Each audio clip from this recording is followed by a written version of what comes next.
midway through the second quarter. Do you remember which one I'm talking about? The one where they called a false start on Jimmy Graham? No, it was a little bit after that. Bruce Irvin jumped off sides, and Rogers thought he had a free play, threw it down the field, never got anything. They called a flag on the offense for, I believe it was illegal use of the hands of the face Mm. by the offense. Oh, by So, the way, since you bring that up, I'm going to jump down this rabbit hole quickly. I'm going to say it again. Stop using the Packers or tweeting at our account about referees. I don't give a shit. I don't want it yeah, on that my was super timeline. irritating. All of the refs suck. When you single out the Packers and try to tweet at our account or at my personal account or at Dave's personal account, something referencing that specifically the Packers and Aaron Rodgers are somehow being refereed and officiating differently because the league has a conspiracy, you're an idiot. It's stupid. It's freaking lazy. And there's some people out there that are doing it that I actually like, and I hate to call you out, but it is what it is. Like, and I don't want to hear the excuse of, well, I tag it in any teams. Like, no, like, there's a reason you're on our timeline specifically doing it, and then you're trying to hide behind, well, I tweeted about these or I tweeted about that. Then just tweet it out, dude, and don't, like, Yeah, involve why did our at us. first and goal pod end up in there? Like, Exactly. but I don't want to hear about the referees. Like, it's not one sided. Rogers does not, and JB Bud, to answer your question, that's the first roughing the passer call Rogers has gotten all season. And if you go look up the It was a late subsections, hit, clear as day. yeah, go look up the subsections. And I don't want to hear, well, the announcer said. Well, did the announcer read the announcers? Did you hear them read the entire rule, or did they just reference it's a body weight thing? Mike Pereira that had nothing really to do with the body weight. Do you know why it was called a penalty by letter of the law? And Rogers has said he doesn't really care for these, but you know why he's getting pissed about it? Because he's not getting any calls. Like, he's starting to get The Chargers frustrated. last week, there was 3 to 4 calls that Right. should have been called He clear as is day. starting, and today he actually lobbied for calls because I think now it's swung too far the other way from when he said last year, like, we don't want those calls Yep. because they are literally not calling anything for him. Not blatant face mask, and I'm sorry, like, those referees are standing right there. But anyway, I almost forgot what I was talking about. I kind of did forget what I Illegal. was talking about. I brought up an illegal hands to the face, and then you brought up that. But no, I definitely back that because Oh, I was saying folks, JB. He was saying that the golden boy Aaron Rodgers, and he doesn't. Well, it's like, dude, no. And the Packers don't get officiated any differently. it was also a host of the C3 Panthers podcast that did that to us too. Like, we Yeah, didn't make the call, guys. We get it. Like, you think it was a bad call, but don't tweet us out like we're the ones who messaged the NFL to message that refereeing crew to be like, hey, throw a flag there. Like, I mean, the thing is, Jay, if they went their way and Kyle Allen got a roughing the passer call, they wouldn't have said a dang thing.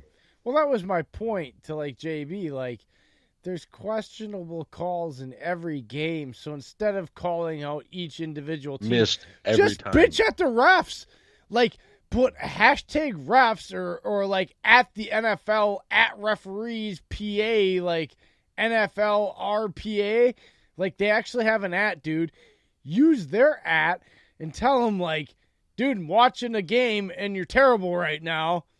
Like, because to me, I'm sorry, but when you either directly put our at there, like the one gentleman did, or if you're JB and you're just putting out teams, each team you're literally saying, when you tweet out that team gets a call that you believe was wrong or one sided, you're literally kind of in no uncertain terms saying that they don't deserve to win, or they're being helped for some ungodly reason, or they're being favored for ungodly reason.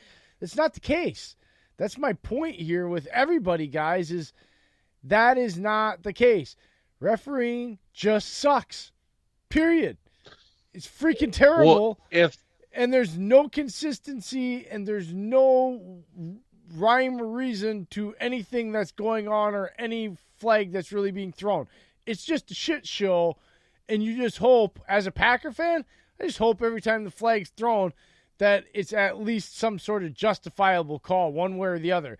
Because quite honestly, I'm saying one way or the other because I've gotten so sick of it if it's not a good call and it goes for us, I know that literally is the reason why we won the game. From that moment on, it doesn't matter what the hell happens in the game because the Packers got some sort of call, the Twitterverse, and I'm going to get people that I know are intelligent enough to not know that. So they're going to start going, yeah, well, you got that call and it changed the game. That's why you won. There was 36 minutes left in the game to play. And you know why we're in this situation? Because an entire organization and fan base pulled the same kind of honky-donk bullshit with a minute and like 2 minutes or a minute and 48 seconds left, get to overtime and still throw an interception and lose the game and still manage to bitch their way into a stupid-ass rule change that is causing even more dumbass calls on the field. That will probably get changed back at the end of the season. Yeah, well, we know why, because it's stupid. Yep. But anyway. Also, too, if they want to talk about an atrocious call, how about the offensive pass interference call on Lazard tonight? Where Lazard tapped his wrist. That was so terrible. The arm, and by the letter of the law, the arm is supposed to fully extend. He didn't even make contact enough to, like, Cockrell fell back 10 steps and then just fell down. He slipped in the grass. Let's be real. Watch it. He slips in the grass. He doesn't fall. He slips in the grass. Doesn't get knocked back. He loses his footing like just about every freaking person. I'm talking about 10 there. feet behind Lazard. He falls. Yeah. Like, that's the thing. If you make contact, he was out of bounds. Yeah, exactly. Well, that's my point. If he pushed off, he would have fell down inbounds. He would have fell down literally 1 yard behind him, not 10 yards behind him. It's just very frustrating to, like you said, Jay, to hear the whole one-sidedness. But yet Packers, they had 4 or 5 calls go the Panthers' way tonight, and I was like, what? Oh, y'all want to sit here and complain? Grounding that changed the game because it was third down and it would have been minus 10 yards. Yep, they would have lost it down. Yep. Yeah, and even Mike Pereira said it live on TV. Yeah, it's grounding. It's grounding. I don't know why they're not calling it. And you know what? It didn't bother me a bit because I'm just thinking, well, there's just another terrible call. Like, the defense just has to do their job. That's how numb I've gotten to it, Dave, is like, I'm not even getting excited when it doesn't go. I don't get excited either way. Like, even when we score a touchdown, I just assume and they're going to review that, and it's probably going to get overturned. Let me wait. Nope. Yeah, I sat there and I'm like, they're really going to let him run the next play. I'm like, even the refereeing VP of the show says it's intentional grounding. Why isn't this being reviewed? Yep, it's just non-reviewable. Because we can only review OPI and DPI. See, because that's what cost the Saints the game. I'm so true. That is such. Folks, we also have a game on our hands. Minnesota's up 28-21 on Dallas. Dallas has the ball with a little under 13 minutes left, 2nd and 5 on Minnesota's territory. This is a good game. All right, you know what? Didn't mean to interrupt. I just had to bring that up. We need to pick we're going to not do Final Drive because there's a lot of these questions on Final Drive are going to be good for Dylan for Tuesday night, so we're going to save them for Tuesday. Oh, man. Well, you know what? Besides that, we're getting to be an hour and 40 minutes, and we still got to do our MVPs for offense and defense. And so, yeah, we're gonna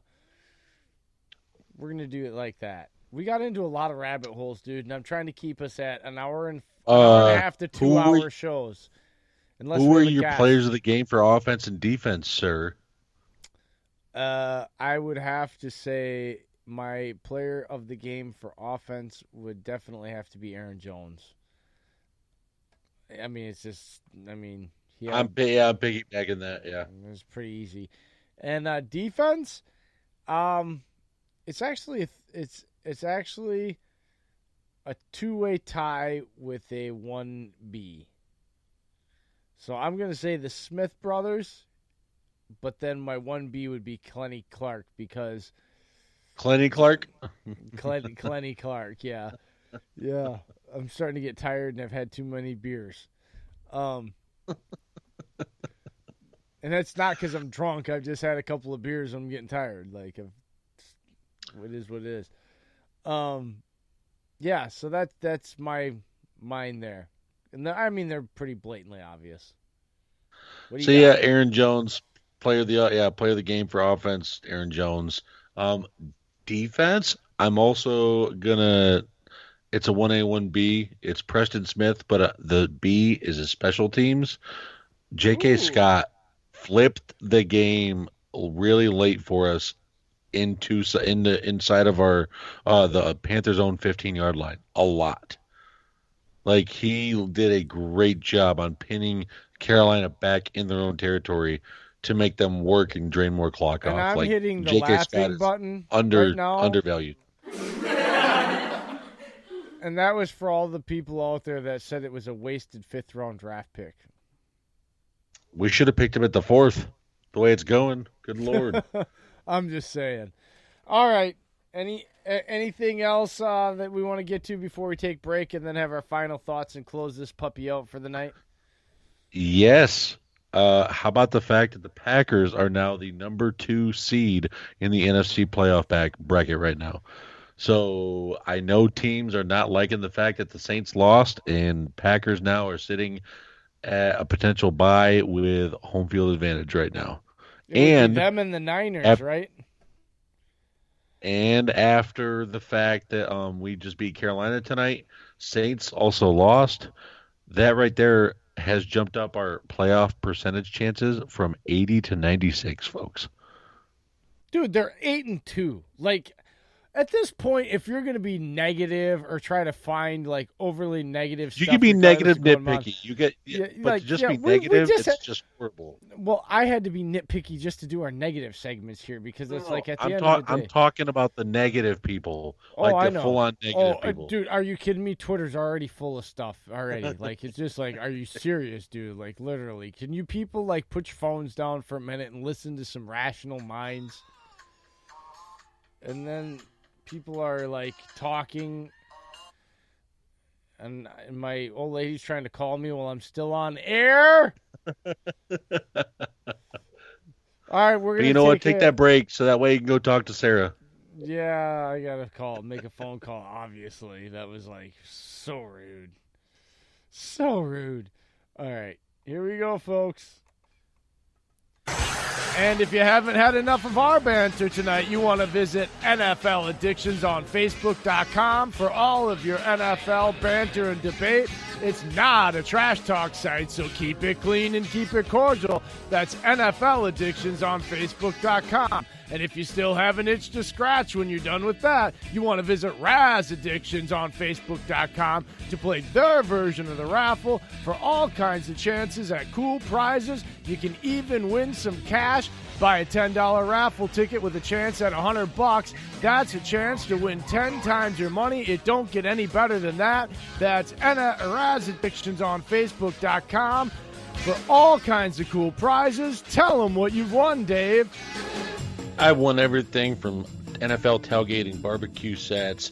I've got old school helmets. I've got new style helmets. I've got memorabilia rings. I've got signed banners. I've got signed footballs. I've got everything that Raz Addiction offers, folks. They also have more that I haven't won, which is surprising, but they're cheap, affordable, and they're certified stuffs that you can win. So go ahead and check it out. That's Raz Addictions on Facebook.com. Go there, play, and win. And now it's time for shout-outs.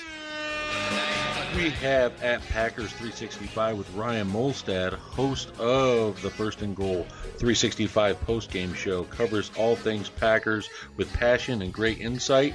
Then we have Miss at Julie Noted _ PFG NFL writer and